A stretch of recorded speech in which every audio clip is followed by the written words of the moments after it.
parlait, c'est ça qui m'a marqué. C'est le trauma que tu as infligé à ma fille, que tu me battais devant elle. C'est ça qui me fait pour que je ne vais pas t'oublier. Faut te calmer. Et qu'après tout ça, tu finis, et puis après tout ça, je te nourris, je te blanchis. Tu tentes de m'assassiner.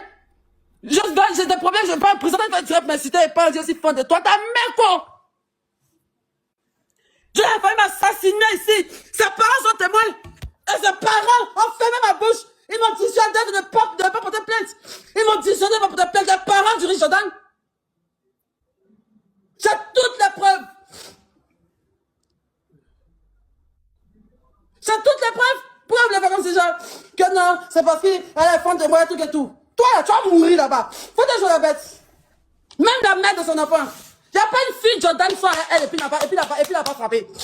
Il est violent, c'est un psychopathe.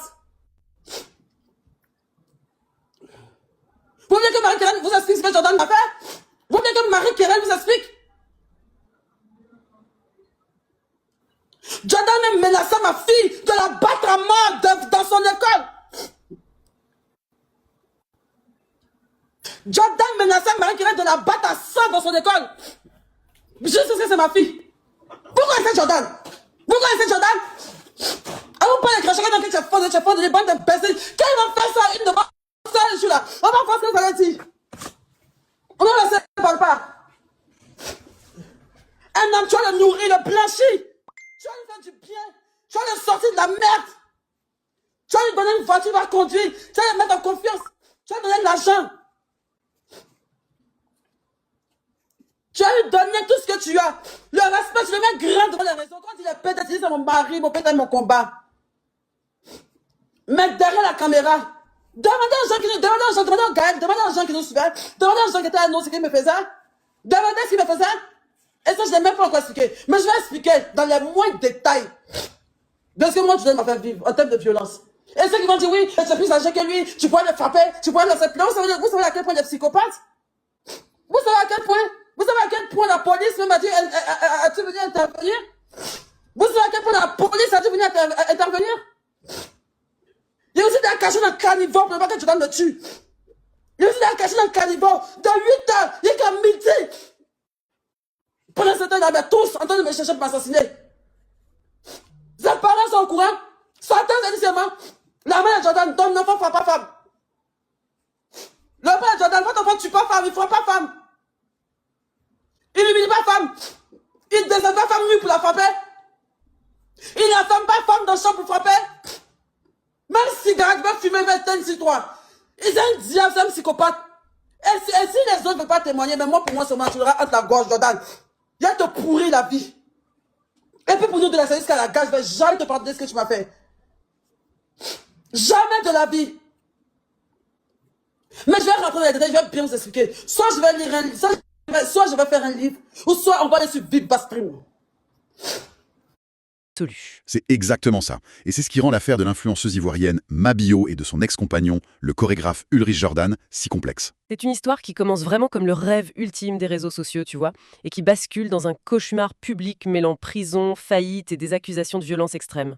Et pour analyser tout ça, on s'est plongé dans pas mal de sources. On a épluché les articles de la presse People, notamment les enquêtes très détaillées de Mali Actu et Eury-Info. Oui, et surtout, ces fameux directs, les lives de 2026. Ah oui, ces directs qui ont littéralement paralysé Internet. On parle d'audiences dépassant les 150 000 personnes en simultané. C'est du jamais vu pour ce genre de format. C'est vertigineux. Mais l'idée de notre exploration aujourd'hui, ce n'est pas du tout de faire dans le voyeurisme, hein. C'est vraiment de déconstruire cette affaire. On veut comprendre comment l'illusion du glamour virtuel peut masquer des réalités destructrices en arrière-plan.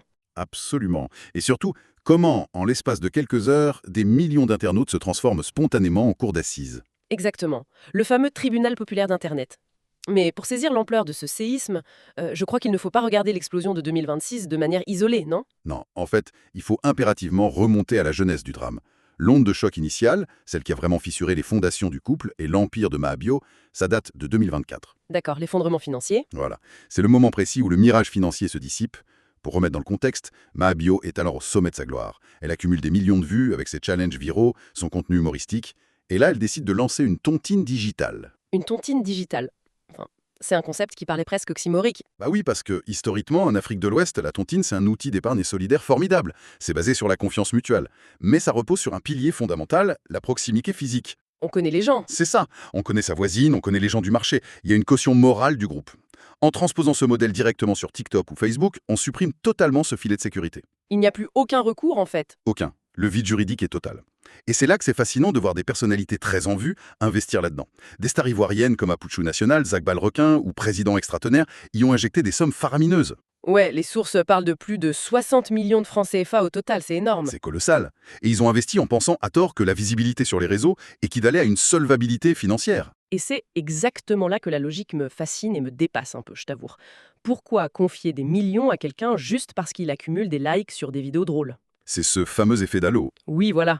Pour ceux qui nous écoutent, c'est comme confier les clés de son coffre-fort à un acteur, juste parce qu'il joue un banquier de manière très convaincante à la télé. C'est une super analogie. On a tendance à croire que parce qu'une personne excelle dans le divertissement, elle est forcément compétente en gestion de capitaux. Enfin, le public et même ces célébrités pourtant averties, ils finissent par confondre l'illusion de cette relation parasociale avec une vraie garantie. On a l'impression de prendre son café tous les matins avec l'influenceuse via ses stories, donc on lui file son argent sans demander un seul papier officiel. Sauf que, la réalité rattrape très vite la fiction, le système s'écroule, Mabibio devient soudainement injoignable. Fini les grands sourires en live. Exactement, le téléphone est éteint, les fausses excuses s'accumulent, et là, la justice intervient. Ce qui est intéressant, c'est que les plaignants, selon leur propre dire, voulaient apparemment juste faire un coup de pression au départ. Oui, Apuchu National a même expliqué qu'il voulait juste l'effrayer pour récupérer 1 million chacun. C'est ça. Mais la machine judiciaire, une fois lancée, elle ne s'arrête pas sur un simple arrangement à l'amiable. Le procureur fixe une condition très stricte pour la libérer, elle doit rembourser 1 million par plaignant sur le champ. Et elle ne trouve pas l'argent. Elle ne rassemble que 3 millions de francs CFA. C'est très, très loin du gouffre financier qui a été creusé. Donc la sanction tombe. Elle écope de 12 mois de prison ferme à la Maca et de 500 000 francs d'amende pour escroquerie. Ce qui est glaçant dans cette chute, et c'est souvent le cas aujourd'hui, c'est la mémoire implacable d'Internet. La presse a tout de suite ressorti une vieille archive de l'émission Showbuzz. Ah oui, cette vidéo. Dans cette vidéo, on voit Maya Bio très à l'aise, très sûre d'elle, et elle déclare que la pire chose imaginable pour elle, ce serait, je cite de mémoire, une petite tactique d'escroquerie vite fait. C'est cruel comme ironie. C'est étouffant.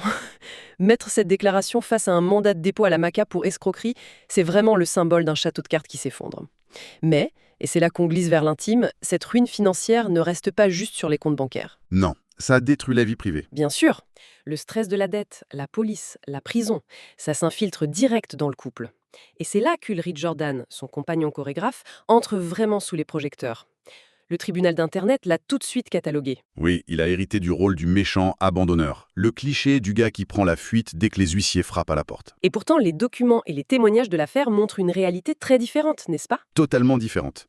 Lors de l'arrestation, la fuite n'a pas été immédiate du tout. En fait, il faut s'imaginer la scène. Il est 3 heures du matin, sous une pluie battante à Abidjan, et Ulrich se précipite au commissariat. Il n'était même pas seul en plus. Non, il accourt avec son frère, JP, l'avocat de la famille, et le chanteur Safarel. Et de 3 heures à 7 heures du matin, ils essaient de négocier avec les autorités. C'est une tentative désespérée de colmater une brèche de dizaines de millions avec juste des promesses, en pleine nuit. Donc il était là, sous la pluie à 3 heures du mat'. Mais alors pourquoi cette image de lâche absolu lui colle-t-elle à la peau ? Enfin, la cour de l'opinion publique ne force-t-elle pas les gens à jouer des rôles hyper manichéens ? Soit tu es le sauveur absolu, soit tu es le traître. C'est le problème de la justice express des réseaux sociaux. Elle ignore complètement la complexité et l'impuissance face à un désastre légal de cette envergure. L'algorithme déteste la nuance. Ouais, il faut du noir ou du blanc. Voilà. Ulrich constate vite que, selon ses mots, l'affaire était déjà gâtée. C'est l'instinct de survie qui prend le dessus. En septembre 2024, il s'emporte lors d'un live. Il dit « Je dois pleurer devant ma femme pour mon ex, ok ? J'ai ma vie à gérer. » Et il coupe publiquement les ponts. Ce qui alimente encore plus la colère de l'audience. Et puis, on arrive à février 2025, Mahabio sort de prison après 5 mois. Oui, elle est libérée, elle admet certaines erreurs, elle parle beaucoup de chirurgie esthétique ratée, son fameux BBL, mais elle continue de nier l'escroquerie pure. Ce qui nous amène au point de bascule. Parce que ces rancœurs accumulées pendant la prison, l'humiliation publique, tout ça va couver pendant 2 ans. Et on arrive à la section 3 de notre exploration. Avril 2026. L'éruption volcanique. C'est là que ça devient vraiment intéressant. Enfin, c'est terrifiant surtout.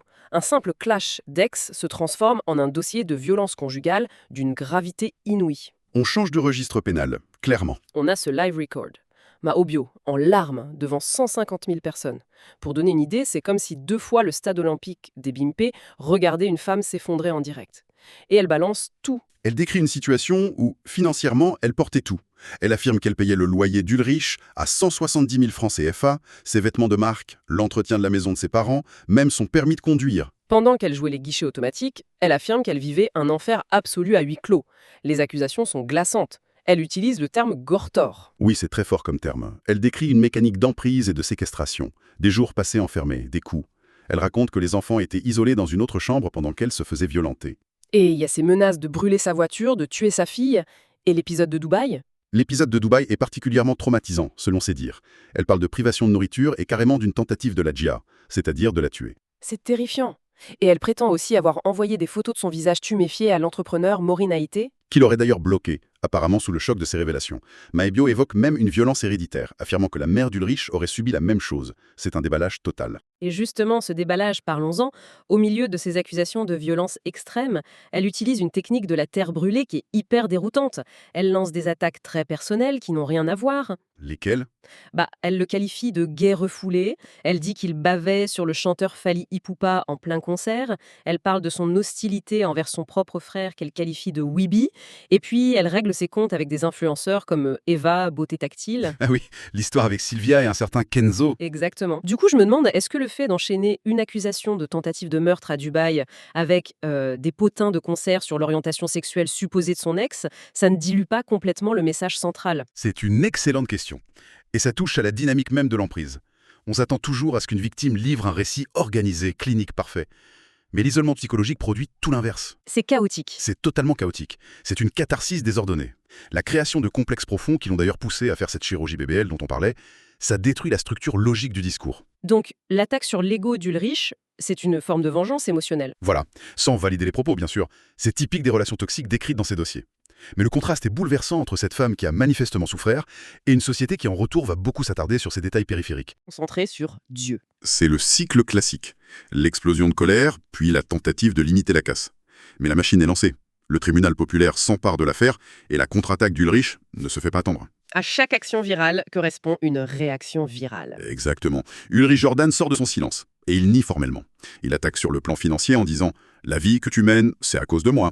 Il l'accuse de mentir sur tout, y compris sur une voiture qu'elle aurait soi-disant offerte. Et là, la sphère des influenceurs s'en mêle et ça devient un véritable champ de bataille. Et c'est là que j'ai vraiment bondi de ma chaise en lisant les sources. L'intervention de Yaïka Yaïka. Ah, ce moment est particulièrement révélateur de la mentalité ambiante, oui.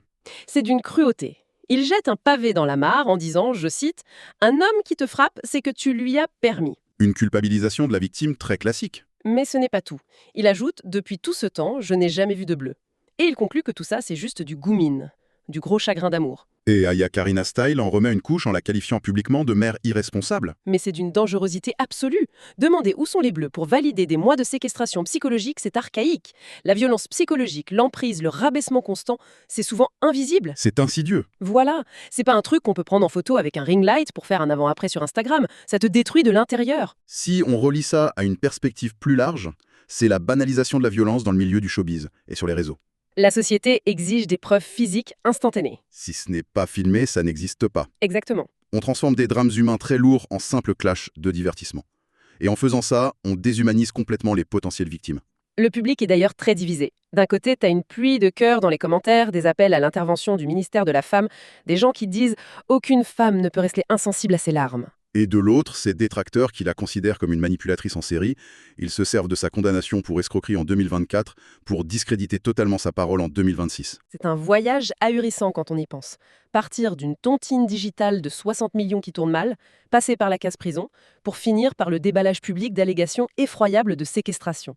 C'est l'illustration parfaite de la fragilité de ces empires bâtis sur les likes. Absolument. Et c'est pour ça que c'est si important de s'y intéresser au-delà des potins. Ça nous rappelle, à tous ceux qui écoutent, l'écart vertigineux qu'il y a entre les vitrines lisses qu'on voit sur Internet et la réalité parfois très sombre en coulisses. Ça invite vraiment à une très grande prudence financière en ligne. On ne le dira jamais assez, ne confiez pas votre argent sur la base d'une popularité virtuelle. Et ça invite aussi à une consommation beaucoup plus critique des drames d'influenceurs. On ne peut pas consommer la détresse humaine comme un feuilleton du dimanche. Tout à fait. Ce qui m'amène à une pensée finale pour clore cette analyse. Une réflexion qu'il faut vraiment qu'on garde en tête. Si la justice de demain se rend lors de directs sur TikTok devant 150 000 spectateurs qui votent avec des emojis cœur ou avec des insultes, Oui, un tribunal totalement désinhibé. eh bien, que reste-t-il du véritable système judiciaire ? Et surtout, dans cette quête perpétuelle d'attention numérique, est-ce que la vérité a encore la moindre chance de survivre au buzz?